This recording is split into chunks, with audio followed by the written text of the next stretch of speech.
ये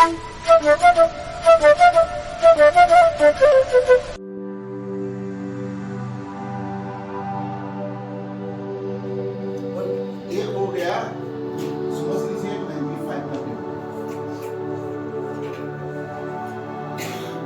ये 37 वाला टेबल है, ये 95 वाला टेबल है। ओके, तो इसको हमको कैसे करना है?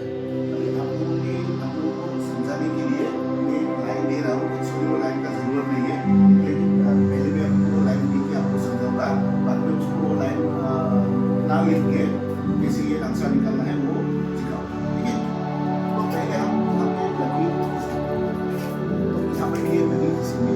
ठीक है, अभी 7 को 6 से गुणा करना है, मतलब ये 7 6 जा 14। ओके, ये हो गया आपका 42।